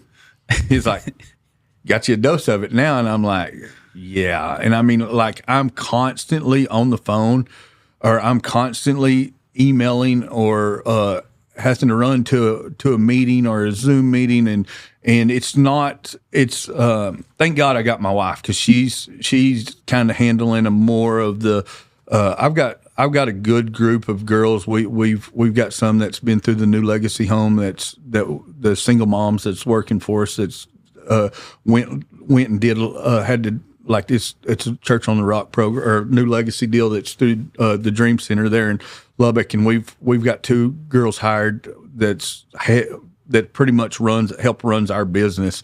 And so it's like, we've got girls in place that has helped us. Like, I can't do it all anymore. You know what I'm saying? And there's a lot of proofs behind things. There's a lot of, hey, we got to have, you know, there's a lot of net 30s, a lot of net 45s. There's a lot of, hey, all right, I'm going to order, if I order 100 of this, but I want 500 of this, where, like, you're not going to pay the same price for 100 as you are 500, and you got to get down off into that price. Like, there's there's times like these contractors will turn in bids to get a build to build a building, and it's just like that with us. We're constantly having to turn in bids, and sometimes we win them, sometimes we lose them. You know what I'm saying? But I'm not. So it's work, and I'm constantly having to sit there and like, hey, we got to do this and this, and like we got to do some stuff for some other I got some big contracts that I know come up each year, and we're always looking for new and updated and great merch, but having to keep it in a price range to where we can make money, but they can also make money. You know what I'm saying? So it's there's a lot of time spent behind a computer, and there's a lot of like, I mean, I jumped on an airplane last year and went to Las Vegas on right there at Valentine's Day, and got off into some more factories that can help produce higher quality and get my price down. But I'm also having to buy 500 to 1,000 of them at a time. You know what I'm saying? So it's we're constantly on the phone or on the computer trying to work deals and try to get stuff. Like, I mean, a lot of these bigger box stores are. Like in August, like we'll go, or January, we'll go to WISA, and they'll be buying for January or next year. You know what I'm saying? And we're playing that game where we're ahead, we're looking a year out. You know what I'm saying? And trying to get sweaties or hoodies and sweatshirts and jackets and button down T-shirts and stuff like that ahead of the game. So it's there's a lot that goes behind the and filling out paperwork. I mean, like I got the privilege to go to mid states out there in Arizona, and when I got back, I spent about 2 weeks in front of a computer just sitting there filling out new vendor apps, and it was the most stressful headache. Like, I would get up and have to walk around the block because I was getting so sick and tired of looking at a computer screen. But let me tell you what, that hard work paid off, and now you're going to start seeing our hats in big R's, and there's a few more that's coming that you're going to start seeing our hats in, and it's sometimes the headache is the greatest blessing. Mm-hmm. You know, it's but that's where that's at. Do you think it was more than you ever thought of when you got in the hat deal? Has it just gone past your wildest dreams? It has. It's it's Ephesians, I believe it's 3:20. It talks about it, and that's what it talks about. Take it, and He'll make it your wildest dream, and literally, I just kind of give it to God, and literally this thing just kind of blew up. You know, it's all our hats have "In God We Trust" in the inside of them, and you know, I've had a lot of customers that, sorry, that's where I built everything. When you're standing on the rock, you're just going to keep growing. You know what I'm saying? And that's what I found is if I keep relying on Him and making Him my life, the center of my life, you can't do nothing but grow. You know what I'm saying? You will succeed. Mm-hmm. And so it's been a challenge, and there's been a lot of sleepless hours, and I would love to say that I was just gung-ho, and there was a lot of times that I'd slam my hands and fist on the desk, and I may say some really dirty words, and but it's a relief when they send you a PO for 22 stores, and then the next week they send you a PO for 7 new stores, and it just keeps growing and growing. You know what I'm saying? And I don't say this cocky. I say this with I say this that I want to be the best hat company, just like I want to be the best boot shop, just like I want to be the best print shop. And I mean, I have learned to have to say no, because Brad's got to sleep at some point in time. I mean, and that was the hardest thing for me to do, because my family's living off of me, or I'm having to supply for my family. You know what I'm saying? Mm-hmm. And I feel like that if I say no, that I'm turning down money, but sometimes you're stepping over, you're stepping over hundreds to go make 50s. Yeah. And that's where that's at. So it's, sometimes you got to learn to say no. What are some of the,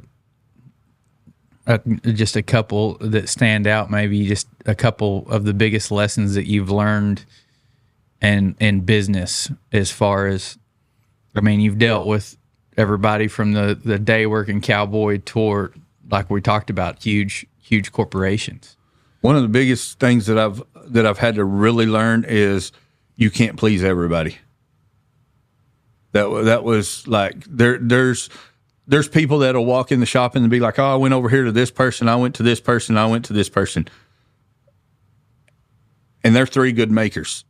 And if they didn't please them, then why in the hell do you want to try to do it? Because they're probably not pleasable, first of all. You know what I'm saying?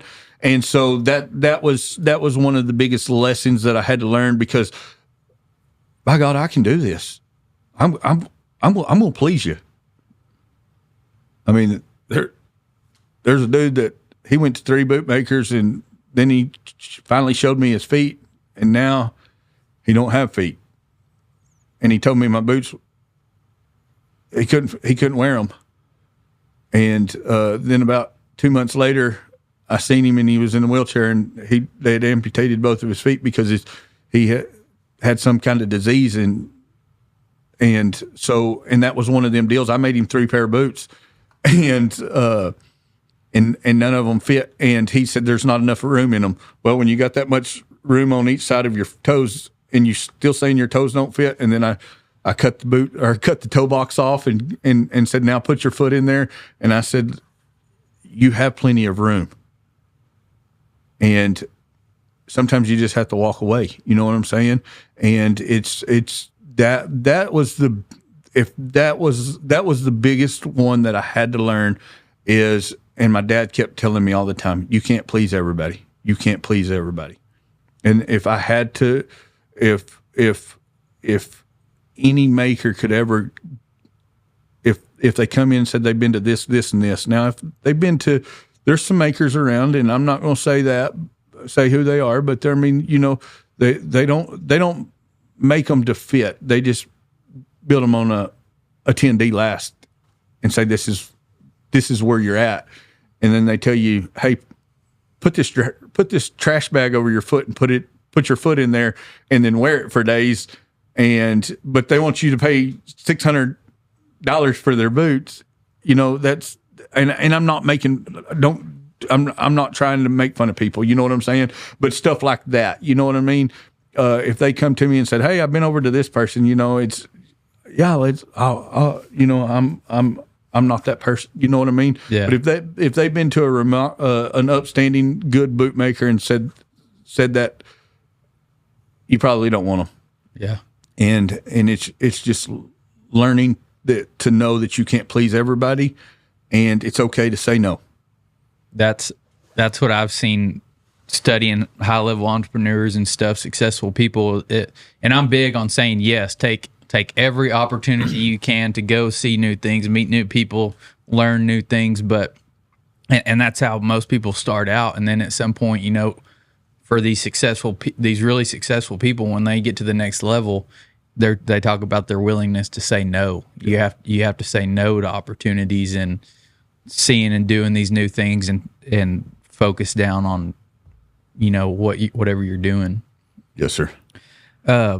What do you think the biggest challenge is that's been for you in business?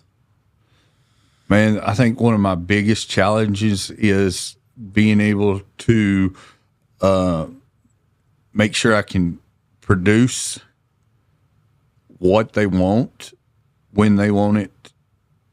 And when it was just me, it was easy. But now when I'm having to rely on 11,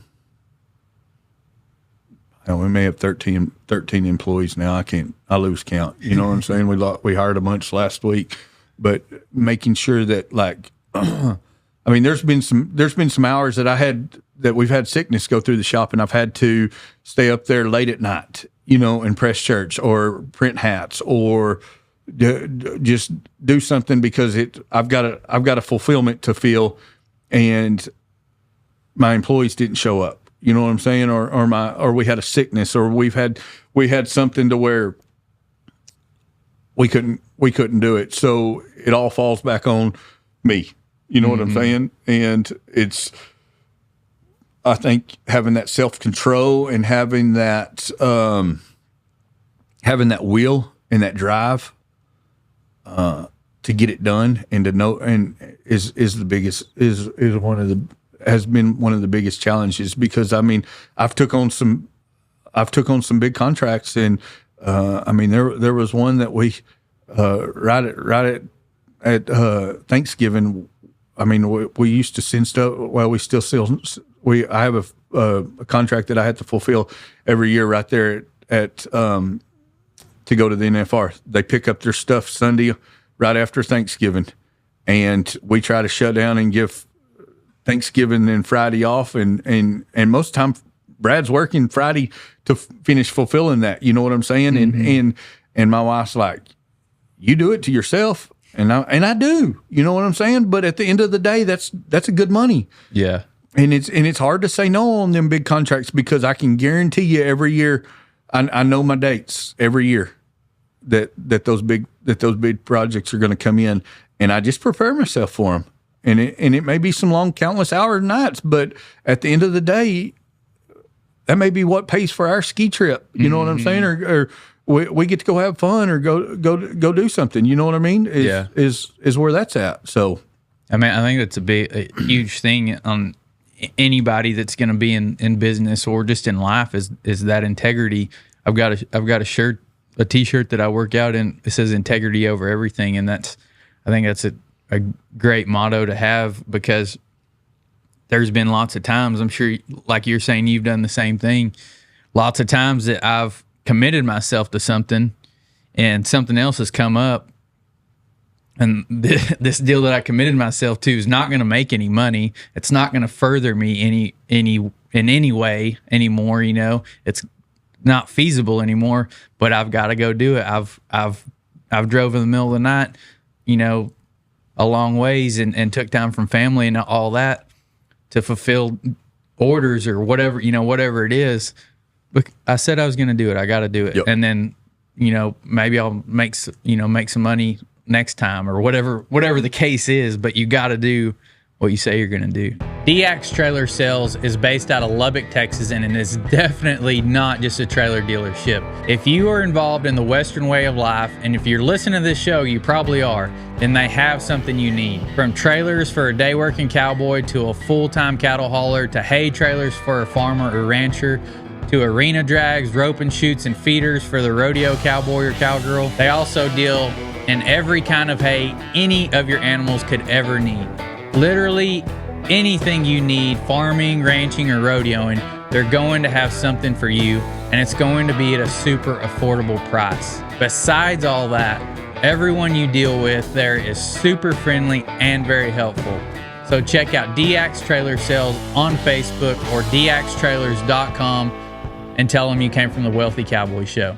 And sometimes that's the hardest thing right there, and I don't always, do I always get my boot orders fulfilled when I need to? No. Sometimes, I mean, I'm behind, but what maker ain't? Mm-hmm. You know what I'm saying? I mean, it's just, I think that's just a kind of one of them etiquette deals, or not. I wouldn't say etiquette deals. I would say just kind of, that's one of them deals with the makers. You know what I'm saying? It's I think y'all's favorite thing to say is 2 weeks. That doesn't matter.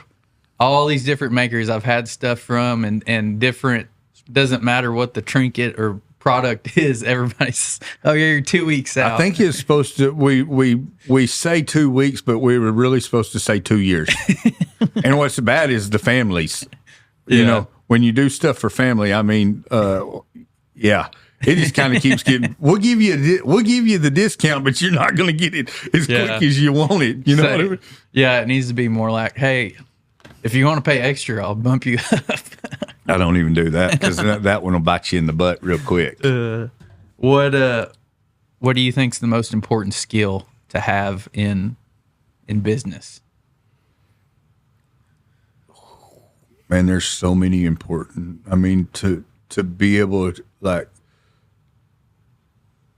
I feel like the communication is. I feel like one, you got to be the leader. Because like I got 13 employees, 11 or 13 employees, and when Brad ain't right, it rolls downhill. Mm-hmm. You know what I'm saying? And I feel like to walk in that office every day and to be okay even when you're not okay, or if you're struggling, don't bring it into the shop. You know what I'm saying? Because it's kind of like wildfire. You know, be the leader, like. Be the leader, but also be the follower. You know what I'm saying? Don't go ask your employees to do something that you wouldn't do. You know what I'm saying? Like if you ask them to clean the bathroom, by God, you better go clean the bathroom too. You know what I'm saying? Lead by example. Lead by example, and so I feel like you've it's just there's so much to being a successful businessman, and I don't have all the answers. I'm gonna be real honest with you. I'm still learning. I mean, this this escalated, and I called a good friend of mine not too long ago. My wife used to work for him. His name's Ashton Walden, and I said, I need some help. He's like, all right, let's go eat lunch. And he has been great to pour into us, and like I asked him to come to the shop and walk around and just watch our like, I guess what I'm trying to say is don't be afraid to ask for help. Yeah. Find somebody that you want to be like or be successful like and ask questions. Mm-hmm. And I'm constantly asking questions. How can I be better? How can I do this? And he come in the shop. We ate lunch, and we had probably 2-hour lunch one day, and then he's like, all right, I'll come by tomorrow. And he come by tomorrow, and he was like that, kind of like that show with the boss, you know, where it kind of just hung out in the background and undercover boss. Yeah, kind of undercover boss, and just walked around and asked questions, and was like, and then he's like, all right, let's talk. And he said, you're not as far off as you think you are, but if you'll get this, and this in place, I think you're going to see growth. And let me tell you what, that was the greatest thing I ever did, because I told my wife, I said, man, I don't want to call, like, I want to ask. And she's like, call him and ask him. He'll help you. And the advice that he gave me was the greatest thing ever. And to see our shop take a 180-degree turn, and we're producing more, and we have the same amount of people.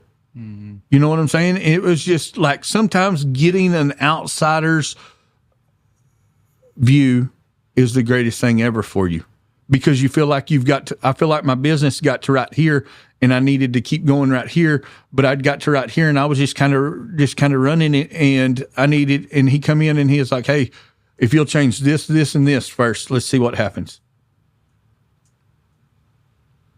And just to have a fresh set of eyes on something every once in a while is the greatest thing you could ever do. Mm. What's your favorite restaurant? My favorite restaurant, my dad's kitchen. That dude is the greatest cook ever. No, probably have to say Las Brisas is probably what I'd have to say. Is that in Lubbock? That is in Lubbock. I take my wife there on our anniversary, and I save all year long. No, but it probably is the best place to eat there in town. Yeah. I forgot. I want everybody to know I forgot to ask Dean and Dax, or it was really because of time constraint, but last week, and they said they were prepared for the question, and it was Texas Roadhouse. Oh, there's a lot better places to eat than that. And that was, so Miles said that. Well, they had other places too, but Miles mentioned that. Tucker mentioned it, and then they did 3 in a row, and I was like, Texas Roadhouse, come on. And there's come hang out with me. I know where the good hole in the wall Mexican foods. If it don't smell like Fabulosis, then don't eat there. Yeah, it's kind of how when your food tastes like, when your chips and salsa taste like Fabulosis, it's probably going to be real good. You know what I mean? So, well, thanks for coming on. And where can everybody go check out all the stuff you got going on? Man, you can find us on our Facebook page or on the website, cactusalleyhats.com, or just Cactus Alley Hats. We're on Instagram and Facebook. You can, man, I ain't posted no pictures in a long time because it's on my boot shop, just because I get tired of answering questions. I need to start back, but you can find me at BG Customs, Custom Boots on Facebook, Instagram. We got TikTok. You can. We're there in Lubbock on the north side of the Buddy Holly Museum. Stop in, see us, come buy some hats. We'd love to show you around. And thanks for having me today. It's been a pleasure. I know we've been working on this for a long time, and it's we finally got it done. Yeah. So yeah, I'm glad you can make it down. I know it was a trip. Well, I enjoy listening to the podcast.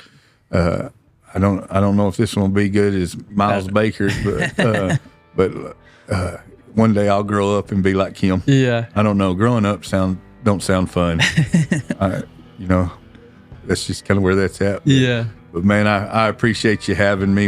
It's always a joy to get to share where God's brought us out of and taking us into, and man, if anybody could ever needs anything, I mean, we'd love to have business. Mm-hmm. I mean, we like to produce cool things. Yeah, this is where that's at. So yeah, y'all check him out on Facebook, Instagram, everything. You can find him. If you like this, share it out, please. Rate and review, leave a comment, do something so it gets more reach.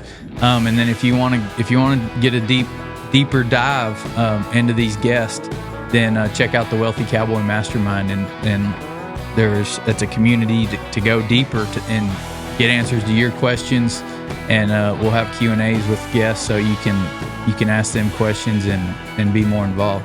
We'll see y'all next time.